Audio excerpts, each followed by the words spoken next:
Сәлеметсіздер ме, құрметті ата-аналар, қадірлі оқушылар. 15-ші сабағымызды бастаймыз. Бізде бүгін бас әріптер.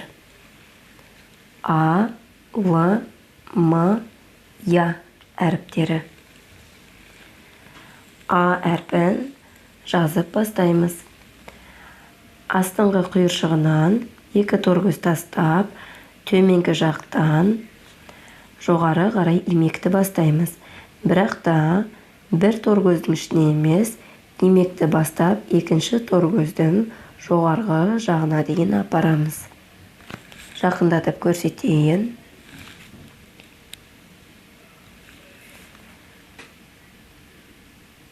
Төменнен имек, жоғары.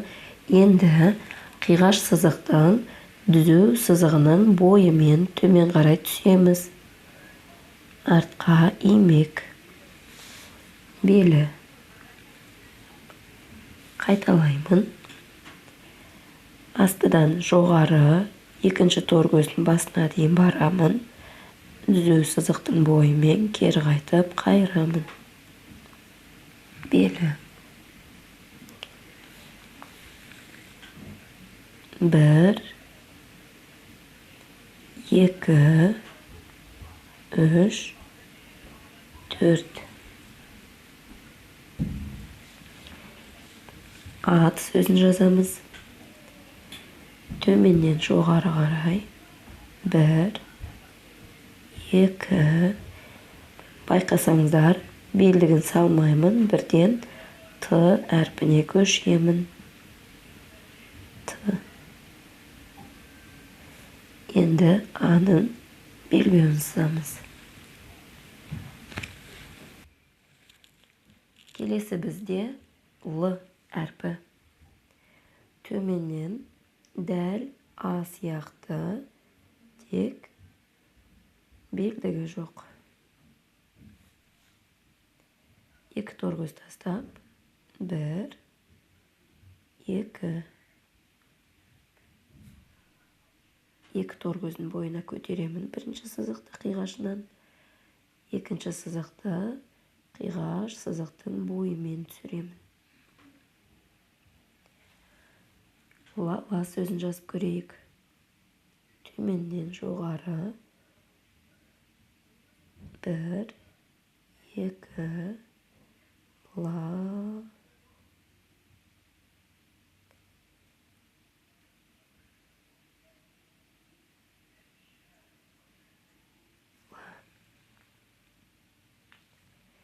Дәл осылай балаңызға жазып беріп, жолды аяқтауын қадағалаңыз.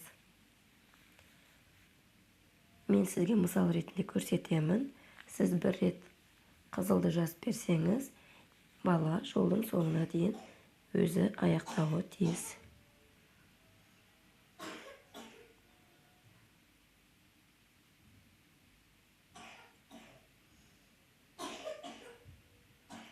Ла. М әрпі дәл Л сияқты астыңғы сызықтан екі торгөздің жоғарғы бойына көтеріліп, түзу төмен түсеміз. Ал екінші сызықты қиғаш сызықтың бойымен түзу кері қайтамыз. Біріншісінің арасы ашыңқы, екіншісі жабық. Қайталаймын. Бір, екі, үш. Енді маржан сөзін жазып көрейік.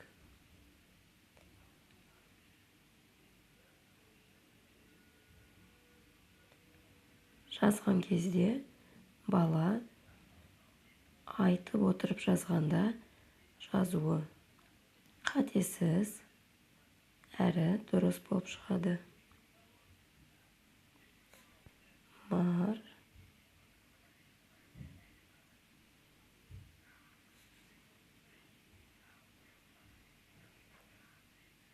Жан.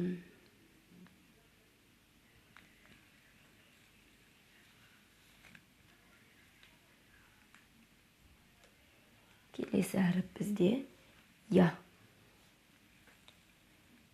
Дәл алдыңғы әріптер сияқты екі тор көздің бойына көтеріліп, ортан белге келгенде басын домалақтаймыз және 9 әрпін жазған сияқты, санын жазған сияқты жоғарыға көтеріп, қайтадан төмен түсеміз. Қайталаймыз. Астыдан имек, жоғары, домалақ, жоғары көтердім, төмен түсеміз, кері қайырамын. Я. Тағы бір рет қайталайын.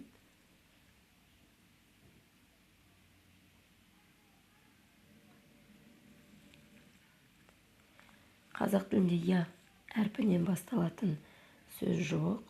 Сондықтан орыс халқының есімі Якуб дегенді жазып көрейік. Я.